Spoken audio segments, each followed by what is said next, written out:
Morning students, আজকের ক্লাসটা মূলত তাদের জন্য যারা সদ্য বা রিসেন্টলি পিএসসি ক্লার্কশিপের প্রিলিমস এক্সাম দিয়েছো। তো আমার চ্যানেলে সকলকে ওয়েলকাম। তো দেখো আজকে টপিকটা কি সাজিয়েছি, ডেসক্রিপটিভ ইংলিশ। প্রত্যেকেই জানো ক্লার্কশিপ মেন পার্টে 50 বাংলা 50 ইংলিশ থাকে। ওয়েস্ট বেঙ্গলের বেশিরভাগ ক্যান্ডিডেট যেহেতু ডেসক্রিপটিভ ইংলিশে ভীষণ দুর্বল, তো তাদের দিকে তাকিয়ে তোমার ডেসক্রিপটিভ ইংলিশের ওপর ক্লাসের সংখ্যা আমি বেশি দেব, বাংলা অবশ্যই দেব। তো ক্লাসটা পুরোটাই অবশ্যই দেখবে তোমরা। তো স্ক্রিনশট নেওয়ার জন্য কয়েক সেকেন্ড সময় দিচ্ছি।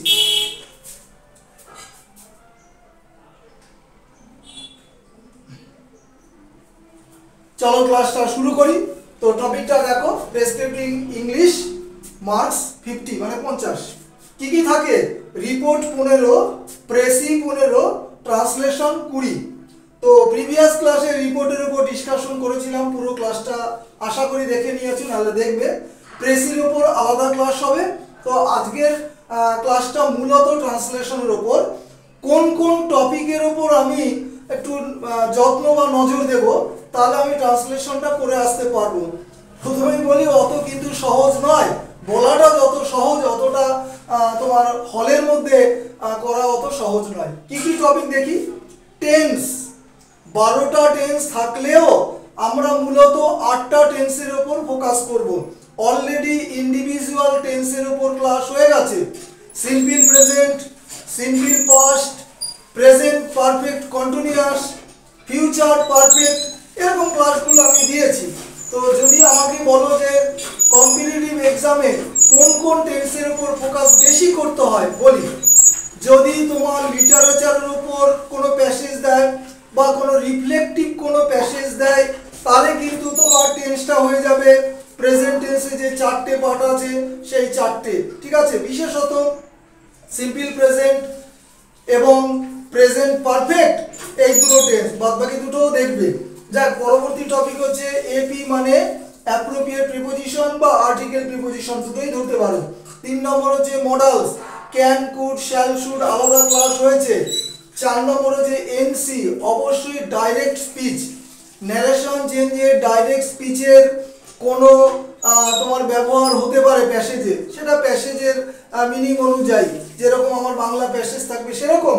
আর 5 নম্বর অবশ্যই ফ্রেজ মানে শব্দগুচ্ছ, অর্থাৎ তুমি ট্রান্সলেশনে যদি বেশি নম্বর পেতে চাও, মাঝে মাঝে ফ্রেজের ব্যবহার করতে হবে। চলো একটা স্যাম্পল প্যাসেজের একটা সেন্টেন্স, পিকে দে সরকারের বই থেকে যে 112টা এক্সারসাইজ আছে, তার প্রথম প্যাসেজের প্রথম লাইনটা আমি দিয়ে বোঝানোর চেষ্টা করছি। কি লিখেছি বাংলাটা দেখো। একদা এক বালক বিদ্যালয় হইতে অন্য এক বালকের একখানি পুস্তক চুরি করিয়া আনিয়াছিল।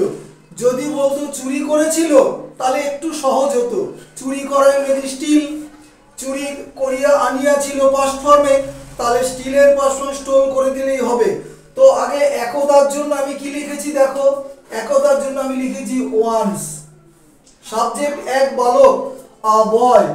এবার সাবজেক্টের পর কি বসাই? ভার্ব বসাই। তো তাহলে চুরি করেছিল, ঠিক আছে, তার জন্য স্টিলের পাস্ট ফর্ম স্টোল। কি চুরি করেছিল? বুক, একটি বই, ঠিক আছে। আরেকটি বালকের, তাহলে আরেকটি বালকের, ফ্রম মানে থেকে, আরেকটি বালকের, তার মানে তার স্কুলের আরেকটি বালকের কাছ থেকে, তাহলে এই যে থেকের জন্য ফ্রম নিলাম, আরেকটি বালকের জন্য অ্যানাদার বয় নিলাম, আর এর বোঝাতে অফ হয়।